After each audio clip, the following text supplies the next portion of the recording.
talk about the care of the patient with a chest tube.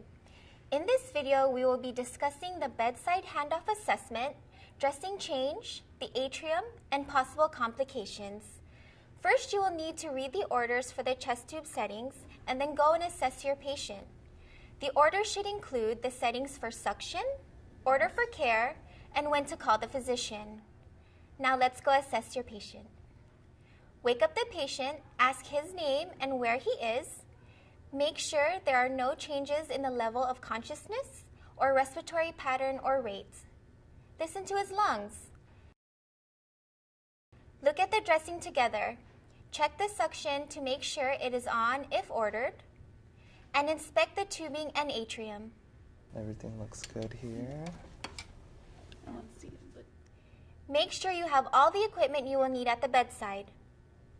This includes 2 chest tube clamps, a sterile water bottle, Vaseline gauze, and oxygen. Check to make sure his lung sounds are clear bilaterally. The suction is on continuous as ordered. The tubing is clear with no clots or kinks. The dressing is clean, dry, and intact. The bellows is completely out to show the suction is effective. Assess the amount, color, and consistency of the drainage, if any. Last night's drainage is 50 and serosanguinous. And you will need to check the water seal chamber to make sure that there is not an air leak. If you see no bubbles, the patient does not have an air leak. Now, if there was an air leak, you would see continuous or intermittent small air bubbles from the chamber. Having checked all those things, let the patient know you will be back shortly to assess his vital signs and perform a more thorough assessment.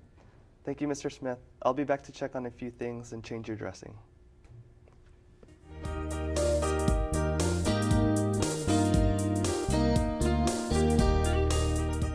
Time for the dressing change. I have gathered all my supplies: Vaseline gauze, drain sponge, normal saline syringe, ABD pad, boat of 4x4s, and tape.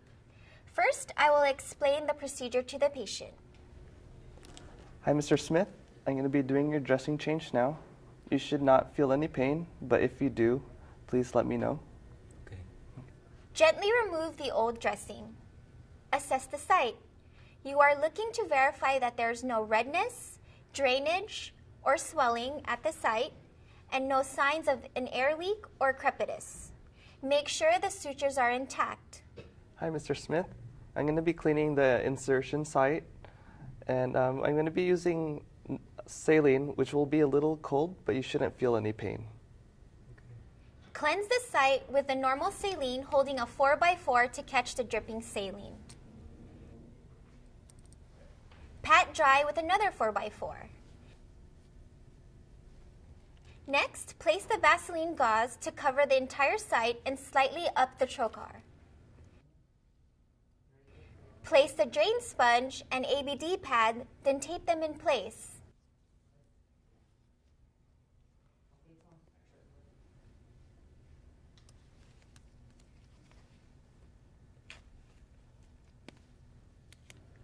Date, time, and initial the dressing.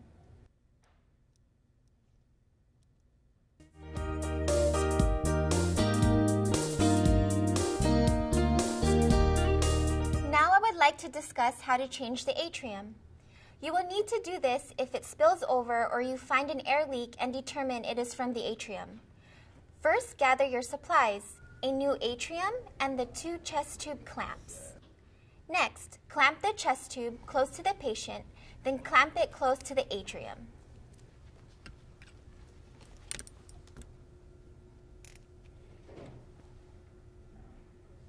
Remove the tubing to the patient and without contaminating it, plug into the new atrium.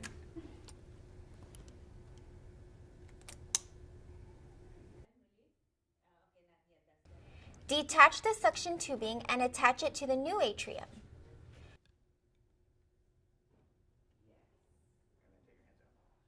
Remove the clamps on both ends.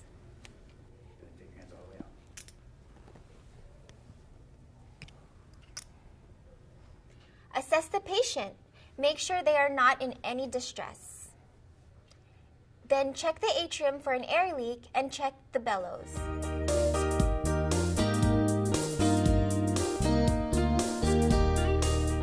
Now we are going to discuss what to do if the chest tube becomes dislodged from the patient. If the chest tube trocar is completely removed from the patient, remove the old dressing, apply a Vaseline gauze over the site, and then apply a new dressing. Assess your patient, then immediately call the rapid response team and a respiratory therapist. Contact the physician who ordered the chest tube. Keep the patient comfortable. Do not leave the room.